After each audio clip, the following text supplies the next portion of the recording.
This is the second edition of the Rollin' Wrestling Review here on YouTube. Yes, those are our Legos behind me. You know who I am. This is my thoughts on WWE Payback from this past Sunday. Ring the bell. Let's get going.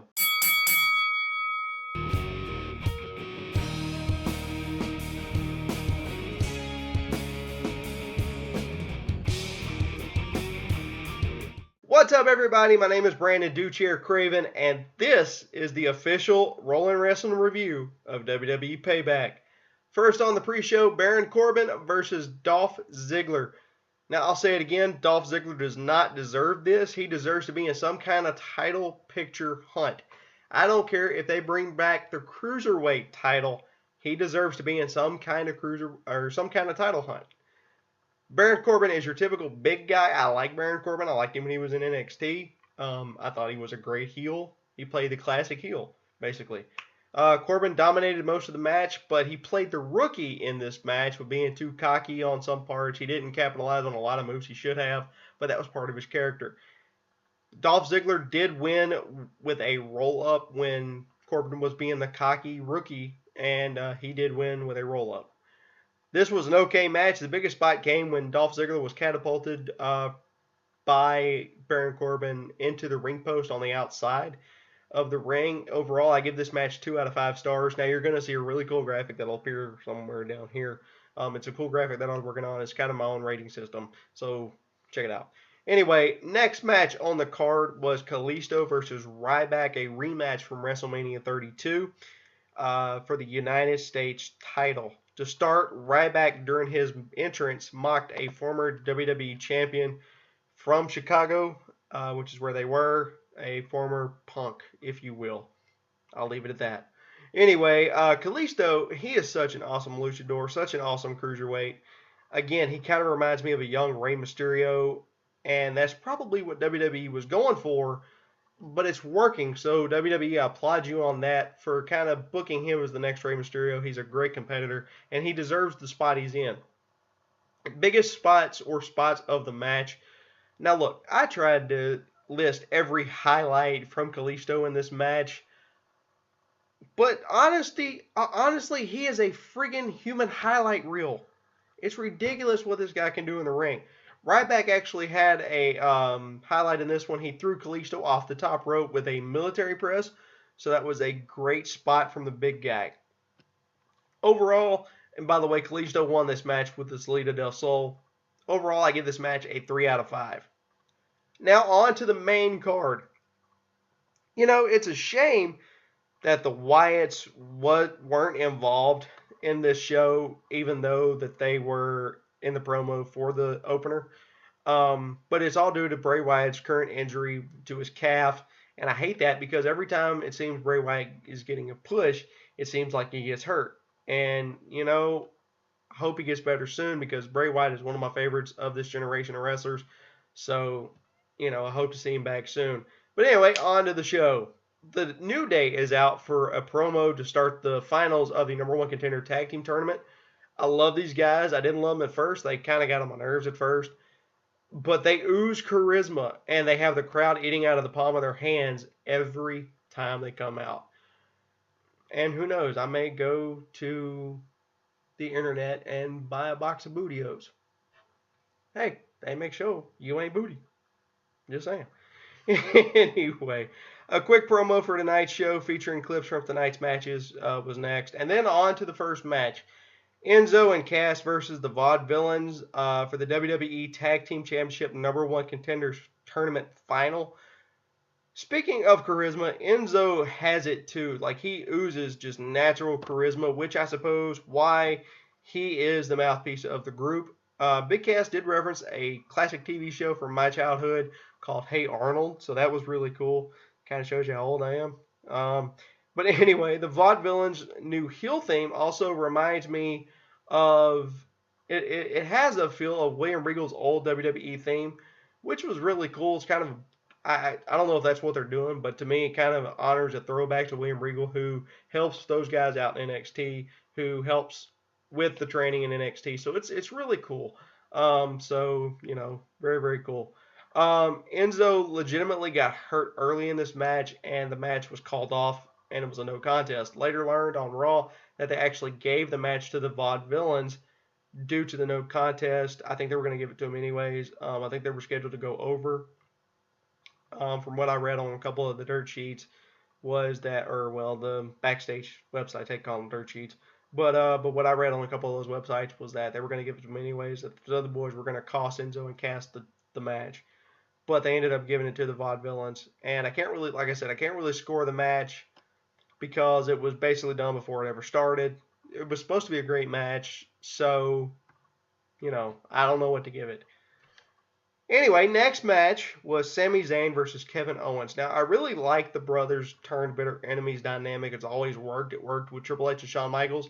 It worked with The Undertaker and Kane. It's worked on so many different occasions, and it makes for a great story. It always does. And when you think about it, this has been going on for almost 2 years between Sami Zayn and Kevin Owens. Even though, granted, Zayn was out for almost a year and they made it in storyline because of Kevin Owens, which was very cool.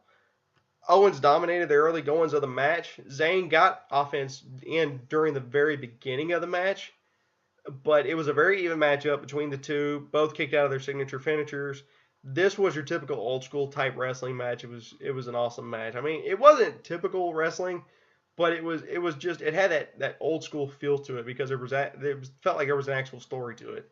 High spots of the match was a backdrop from Zayn to Owens onto the LED board on the ring apron, and then the DDT through the ropes from Zayn. It was back-to-back spots, so it was very cool. KO on with a pop-up powerbomb to end the match, so I give this match 3 out of 5 stars. Great match. Next up was the Intercontinental Champion, The Miz versus Cesaro with Kevin Owens at ringside on commentary. Look, I love KO. Okay, I know KO is supposed to play the heel, but he's just annoying sometimes, especially when he goes after the announcers at ringside. Like, what's his deal with him? I mean, I understand that you have Michael Cole and you have Byron Saxton as the good guys who is the good guy commentators, and JBL is the bad guy commentator. So he doesn't really go after JBL that much, but he always goes after Michael Cole. He always goes after Byron Saxton, and it's just annoying. But anyway, the match itself, I gotta ask, where in the world is Zack Ryder? I do not like the way WWE has booked Ryder since winning the title back last month at WrestleMania.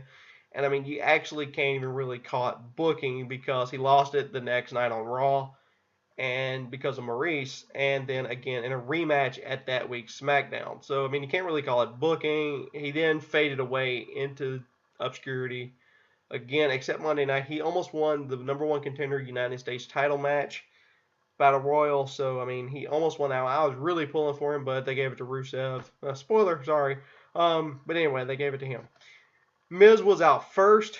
Cesaro, or I guess now the WWE's resident James Bond, which I like the gimmick. Honestly, I didn't at first, but I'm glad Cesaro is getting a shot at a title. He's a very athletic guy, and he deserves it. He's one of the hardest working guys. Mid-match, Zayn attacked Owens on commentary, and thank God, because it was, like I said, it was annoying, and it drew away from the match. I'm sorry, but it did. It took away from the match itself because you had Owens bickering with the commentators at ringside, and it was just annoying. Miz is your winner after a distraction from Owens and Zayn as their fight spilled into the ring. During the match, Cesaro had Miz tapping out, but the referee was distracted by the fight between Owens and Zayn, and it was just a big screw up, and Miz ended up rolling him up for the win. Not really many high spots in this one. Honestly, KO being at ringside on commentary really took away from the match, and I was really distracted during it. So overall, I give this match a 2 out of 5. It could have been a lot better. Dean Ambrose versus Y2J Chris Jericho was next. Jericho was out first, and let's face it, whoever's in the ring with this guy, they automatically get a huge push 9 out of 10 times. So here's hoping for Dean Ambrose because he has been in the shadows of Roman Reigns and Seth Rollins for way too long. Very cool moment before the match was WWE alum Funaki was actually on the Japanese commentary team, so that was very cool to see. Dean was out next. Jericho looked to land awkward when Ambrose went for a springboard DDT. He landed right on top of his head. didn't look to fade him too much. So that was good to see. He popped right back up and continued the match. Jericho was busted open across his nose at some point. The thing I like about Dean Ambrose is that he can take a beating during a match. He absolutely gets the crap kicked out of him during a match, but he still keeps going and he still keeps coming, and it's great. High spot of the match was Jericho launched Dean from the announce table to the timekeeper's area with I believe it was he just catapulted him over. So Dean Ambrose is your winner after a really awkward looking Dirty Deeds DDT. It was just he ended up kicking Jericho in the stomach, I think 3 times before he actually hit it, and it was just, I don't know if there was a miscommunication between the two. I don't know, but it just looked really awkward. Overall, I give this match 2.5 out of 5. A great match with Ambrose going over. Y2J can work a match with literally anyone on the card, even though he is one of the older veterans in the locker room. Here's hoping, though, that this is a great start of a good push for Dean Ambrose. Coming up next, the WWE Women's Championship match between Charlotte and Natalya. Out first, once again, with her father, Ric Flair, Rick 2.0, a.k.a. the Women's Champion, Charlotte. Now, again, I love Charlotte. I think she was great in NXT by herself. I think she was great in WWE by herself before they put her with Rick. Out next is Natalya with her uncle, Bret Hart. And, of course, Bret comes out after Natalya by himself. And they make a big deal out of it. And this further proves that this match is about the managers at ringside and not the competitors in the ring. Yes, I have a beef with Bret Hart. I really do. Now, I know he just went through a battle with cancer, and I was hoping and praying that he would come out of that on the other side, and he did. And congratulations, Bret Hart. You know, I was pulling for you. But the reason I have a beef with him is because despite the WWE allows him to come back, yes, I said allows him to come back time and time again, it seems like he constantly bashes him in interviews. And it's mostly aimed toward Triple H, I think. But, I mean, look what Triple H has done with NXT. I mean, he has brought NXT to the forefront. And I'm telling you, if you put WWE Raw, SmackDown, and NXT on the network, and you put them all on the network at the same time, Monday Night Raw, Thursday Night SmackDown, NXT on Wednesday nights, I think NXT would shine. I think NXT would outshine some of the WWE superstars on the show because that's what they do. They want to get to the main roster, so they're always pushing themselves to do better. And I think honestly, I think their product is sometimes better than Raw and SmackDown. But that's just me.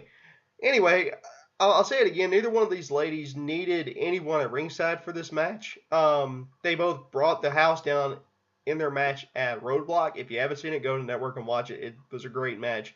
Seriously, WWE, I don't know what you're doing, but take the managers away from ringside during the women's matches. It's not needed. They can do it on their own.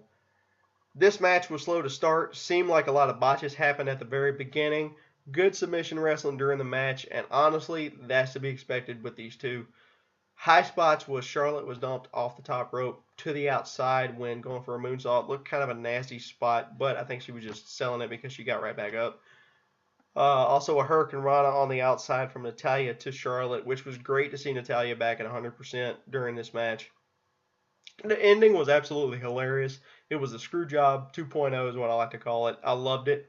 Look, again, Bret Hart deserved, in my opinion, the Screwjob back in the day.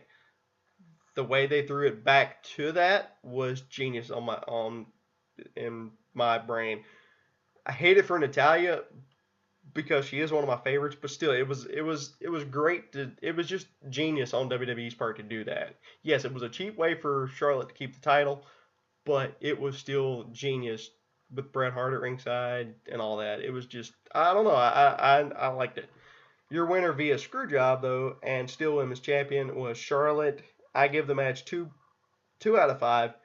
Not the best they could have done, but like I said before, it was focused on the two at ringside and not the competitors, which is not the way it's supposed to be. Next up was Mr. McMahon announced who would control Raw, and this one ended in absolute chaos, and God help us all for what's about to happen. Loud chants from the crowd, from the Chicago crowd to start, and I'll leave it to you to guess what they were chanting at Vince. Vince calls out Stephanie first. They started getting booed. She got booed out of the building at this point, even from the beginning. They started chanting boring the whole time because she just went on and on and on again about Shane leaving for 7 years. And I mean, we understand, but it was a great promo nonetheless. I kind of sensed a little real life pouring into Stephanie's promo with her mentioning Shane, like I said, leaving. after coming back after 7 years and all that. Out comes Shane. Great words exchanged by Shane and Stephanie. I love how they took the real life drama and put it into a story. Shane is your typical old school face. He makes the crowd love him, and it's awesome. It's great he can still do that even though he was away for so long. Stephanie is your typical Mr. McMahon type heel. I think they're gonna kind of coax her into being the new the new Mr. McMahon. It's kind of cool. Vince's decision was they're both running Raw. God help us all. I did not see this coming. I honestly thought they would have Shane run Raw and Stephanie run SmackDown, and then eventually they would do a brand split. But nonetheless, we have two people running Raw. Overall, I give the segment 3 out of 5. It was probably one of the better segments of the night. Finally was the main event, the WWE World Heavyweight Champion Roman Reigns versus AJ Styles. Before the match, an update on Enzo's injury earlier in the night was given. It appeared to only be a concussion. He passed all of his other tests, so all the best to you, Enzo, and hurry back because you and Cass are becoming one of my favorite tag teams in the division. Out is the challenger first, the phenomenal AJ Styles. He is the clear fan favorite in this match. Out next is Roman Reigns. The people do not like him in this one. It kind of sounded a little familiar. If you remember WrestleMania 32, they had to turn down the crowd mic because they were booing him out of the building. This is your classic speed versus power match. AJ took the early going of the match, getting good offense on Roman. Roman played the heel character in this one with the guy gimmick. I'm not a good guy, I'm not a bad guy, I'm the guy. And AJ won by count out because he could not get Roman back in the ring from a spot he did on the announce table. I'll get to that in my high spots of the match. So out comes Shane, and he restarted the match with no countouts. Roman low blows AJ by accident, and AJ won by DQ.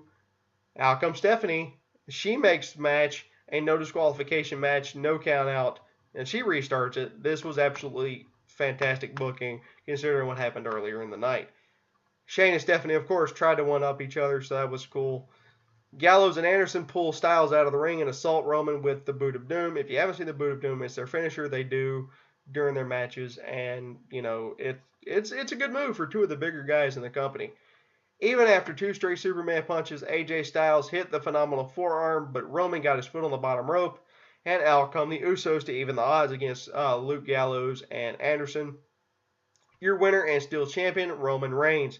High spot was AJ jumping off the top rope with the phenomenal forearm onto Roman on the announce table. That was an amazing spot. Also, Roman actually got a highlight in this one. He actually dove over the top rope, kind of like The Undertaker used to do, and he landed on the pile of the Usos and Gallows and Anderson outside the ring. AJ moved, and then right after that, hit Reigns with the phenomenal forearm off of the barricade. I honestly never thought I'd give a Roman Reigns match anything higher than a 3, but I'm going to give this one a 3.5 out of 5. Seriously good match. Now, mostly because of AJ, but Roman had some good spots in this too. This was my match of the night because it was just fun with so many twists and turns. Overall, the pay-per-view had some great spots throughout, some good spots. Nice throwback to the Montreal Screwjob. I know I'm probably going to catch flack for that, but I don't care. Good moments throughout the matches with a lot of high spots, but still not the greatest pay-per-view in the world for me. I'm going to give this one a 3.5 out of 5.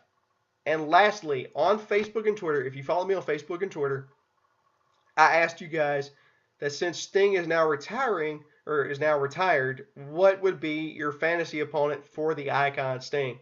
Your choices were The Undertaker, John Cena, and Daniel Bryan. The results are in, and unanimously, you guys chose The Undertaker.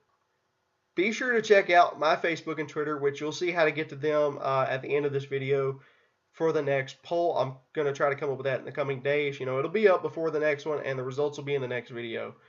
And also, go check out Camp WWE on the network. They did not pay me to say that. It's just a funny show. It's not for kids, but it's still funny.